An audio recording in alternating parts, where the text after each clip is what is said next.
kwa maneno mazuri uliyoyasema Bwana, eti kila tafutaye kuona, eti kila aomba atapewa, eti kila abishaye hodi atafunguliwa. Yesu nazibonye muri Yesu nakakabiri muwana nishase za nyuma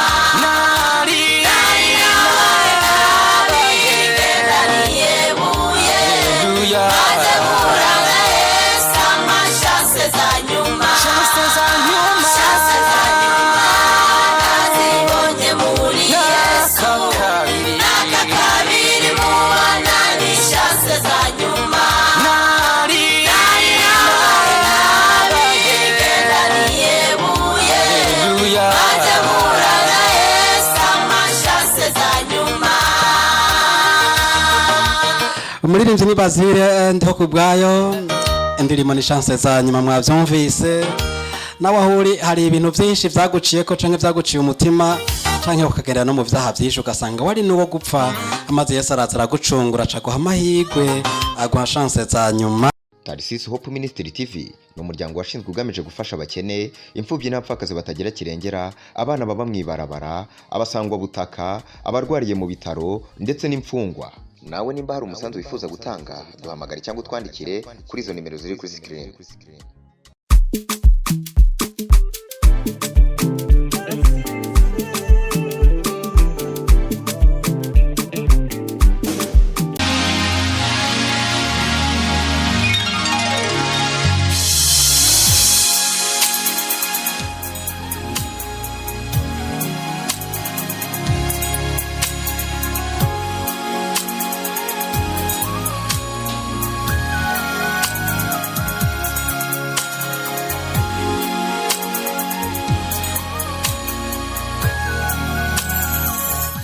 Amahoro amahera n'umunezero nicyo tubipfuriza mwebwe mudahengeshanya kudukurikirana muri Tarisisi Hope Ministry TV.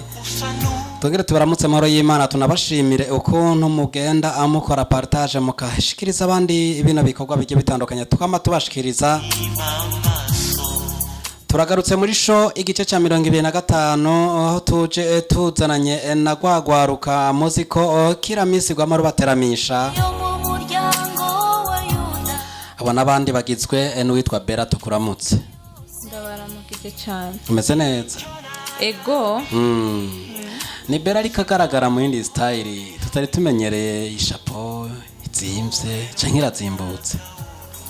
Irazimvye man. Save? Irazimvye. Ko se ko twiyemera koko? Irazimvye. Ambo. Turagaye kaze muri show y'uno munsi gice cya 25. Murakoze cyane. Runo kwaruka kandi rugizwe n'uwitwa Parfait nawe tumuramutse. Murakoze cyane. Umeze neza? Ego. Okay. Ubushitsi gihe mwari muvuye hano baruberewe uno munsi naho nagahebuza. Murakoze. Ariko nta muntu numwe yageze aho barakuberewe. Oya pe. Rigana uri kurabwira kuri mikro. Oya ntawe ndibaze barabivuga usanga watsindutse bari bakiryamye. Wumva ndakosheje ntewe ndabivutse. Felicitation urakoze gose. Okay, asante sana. Muri no shoka niza kuba ndi kumwe na Maîtresse Kaboro Geneviève tukuramutse. Mahoro cyane. Tsina rya kanyugunyugu uracagibuka.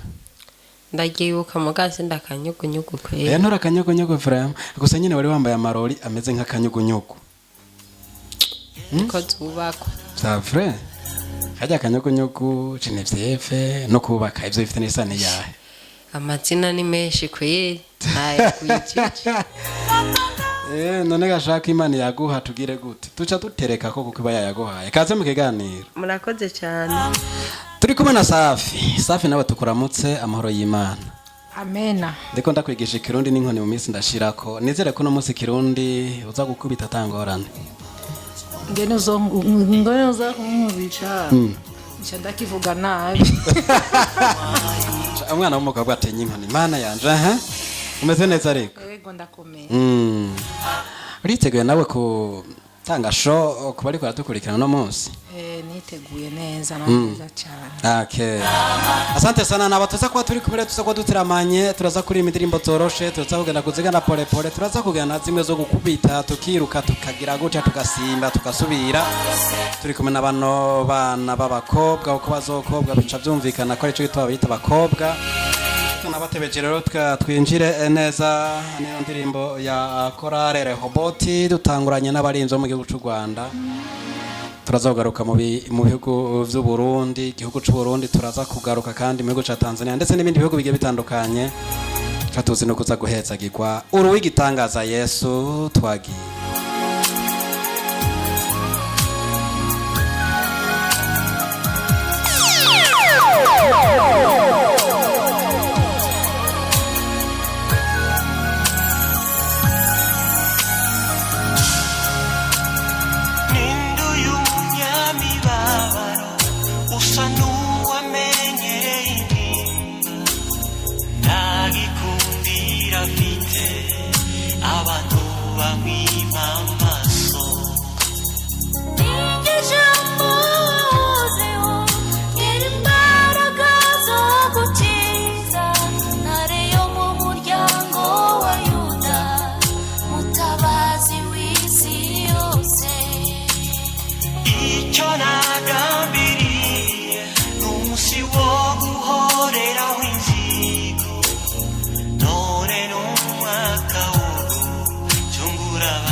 tuzahora twama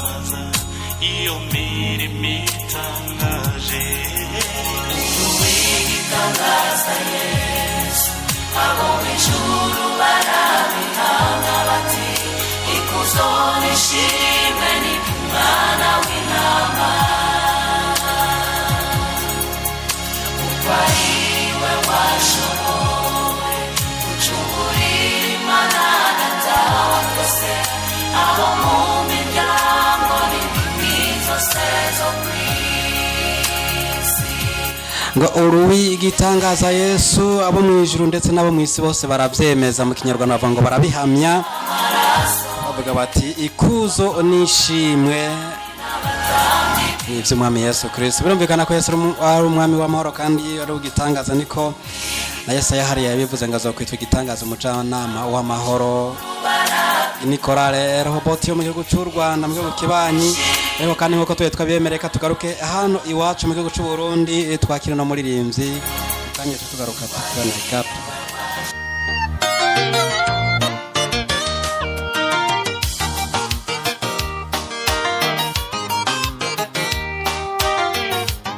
Umuririmbyi yitwa Abazire Ndiho Kubwayo, indirimbo ni chance za nyuma canke amahirwe ya nyuma. Twayasanze he? Ni muri Yesu. Umvirize ino ndirimbo nziza. Ndabona uwo buhenda nkamurira, imyaka maze ndumujene mbonye byinshi, ubuzima ni nk'amashurwe yumishwa n'izuba. nazibonye muri Yesu nakakabiri mubona ni chance za nyuma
bakagira ubwoba, Satana kamenda ati uri igihangange, nahuye n'ingorane zo mu buzima, ninge n'ivyanje vyayonze sinabimenya, nyuma murana Yesu ivy'isi vyandambiye, anyongera amahirwe n'ishase za nyuma, shase za nyuma nazibonye muri Yesu nakakabiri mubona ni chance za nyuma nari nabagendaniye buye za nyuma chance za nyuma chance za nyuma nazibonye muri Yesu n'aka kabiri mu bana ni chance za nyuma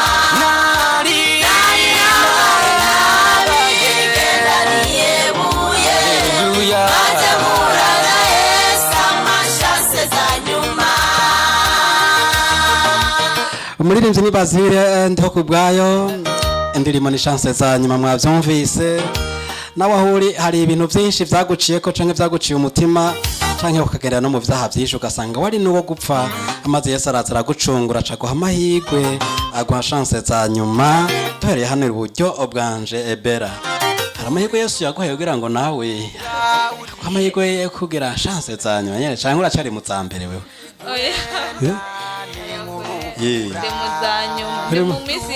Imana yarakongeye kuko hari imisi usanga waratakaje ukayigenderamwo ibidakwiye ariko Imana ikavuga ati bera so gupfa reka andamuha no mahirwe basi mu gice ca kabiri gishira urukino rwa nyuma.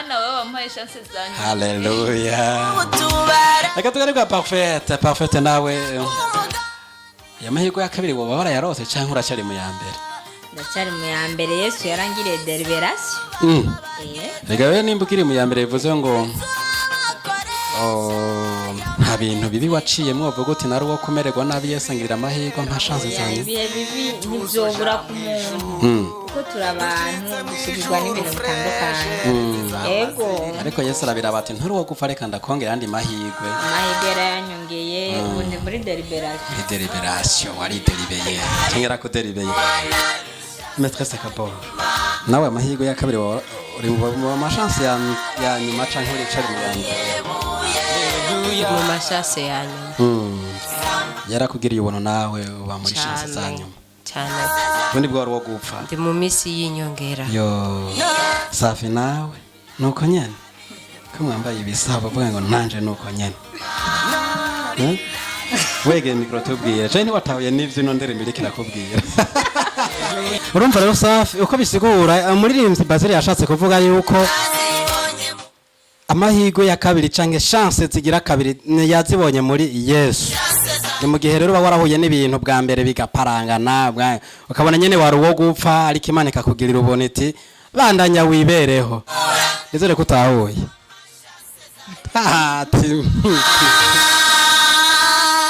nuko rero tuva mu gihugu c'Uburundi kuno muririmbyi Bazile ndiho kubwayo twerekeza mu gihugu ca Tanzania twasanga no muririmbyi twagiye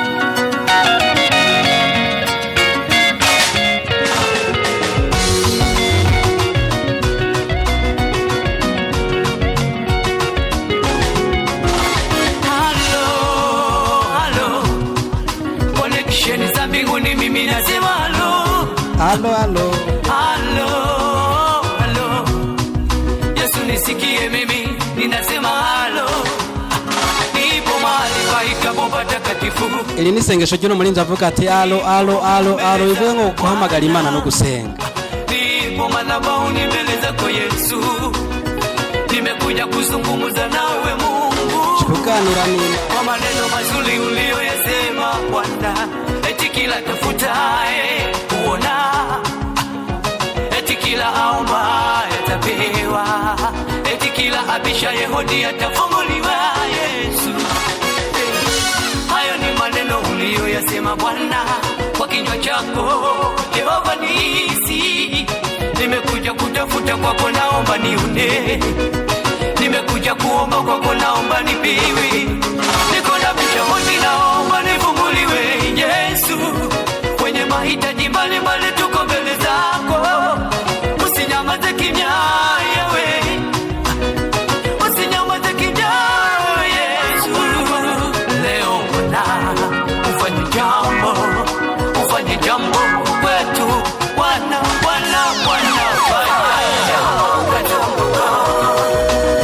fanya jambo kwetu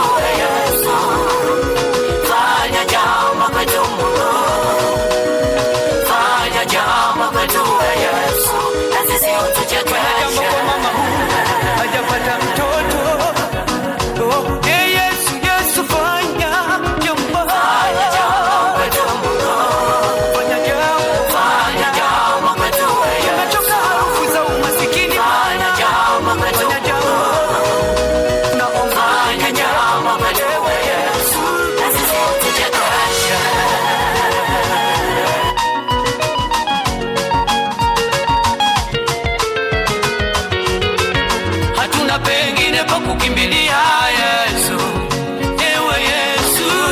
Umuririmbyi ni Gilbert canke Gilbert canke Gilbert Funga Meza kuva mu gihugu ca Tanzania, avuga ati fanya jambo kwetu sifunga meza, abupfutse Kirundi. Gilbert Funga Meza wewe kurabango ndamusigure ngo funga ameza. Oya sifunga sanzwe nyene numva biragoye. Natwe tuba dusanzwe twumva Kirundi gusa. Kumva ngo funga ameza. Numva nyene numva kari umuntu ambwiye nubwo ari meza. None numva gute. Muri make Kirundi igiswero rakize kuri maze kumva ko gufunga rukugara nyene ucumva ko agitoye.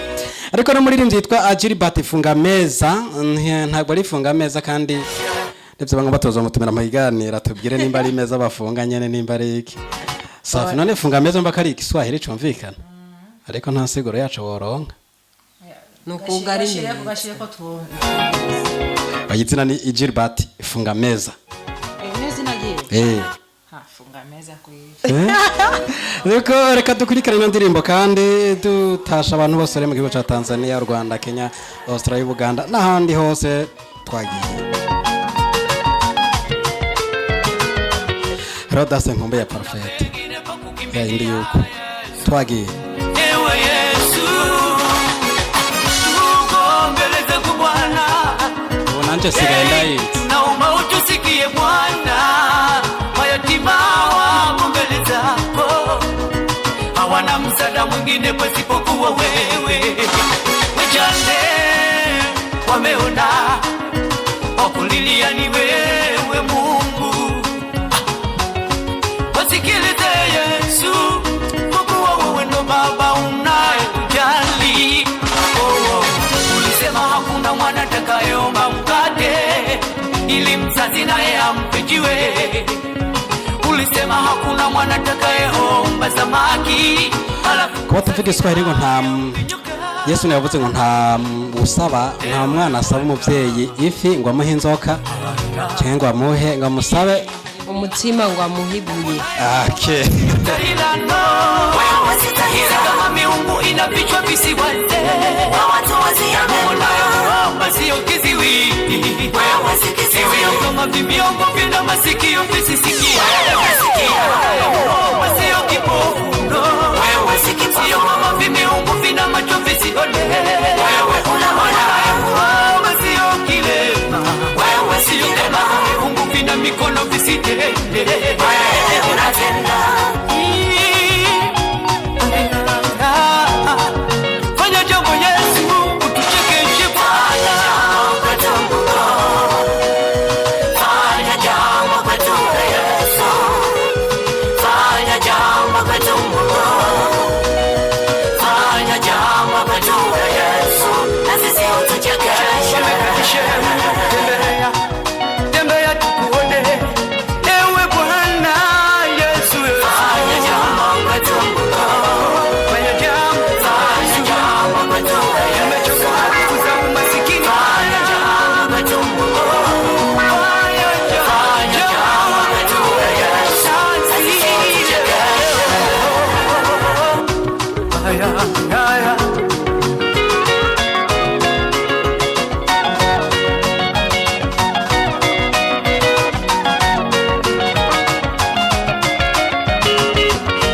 Kila mtu aliye na pumzi, ni wasihi ndugu zangu, ni kanisa lote tusimame tuombe Mungu ashushe moto kutoka mbinguni, ateketeze kila mipango yote ya shetani. Teketeza moto bila mtaka. Tunateketeza nguvu za giza, tunateketeza umasikini, tunateketeza majina Yesu, tunateketeza majini, tunateketeza shetani na mapepo yake yote, tunateketeza. Kwa hiyo niwaombe tena, tuweke nguvu pamoja tena, tuombe Mungu wa mbinguni ashushe baraka. Moja. Tunateketeza turaturira kwa tumvigi. Tarsis Hope Ministry TV ni umuryango washinzwe ugamije gufasha abakene, imfubyi n'abapfakazi batagira kirengera, abana baba mwibarabara, abasangwa butaka, abarwariye mu bitaro ndetse n'imfungwa. Nawe nimba hari umusanzu wifuza gutanga, duhamagare cyangwa utwandikire kuri izo nimero ziri kuri screen.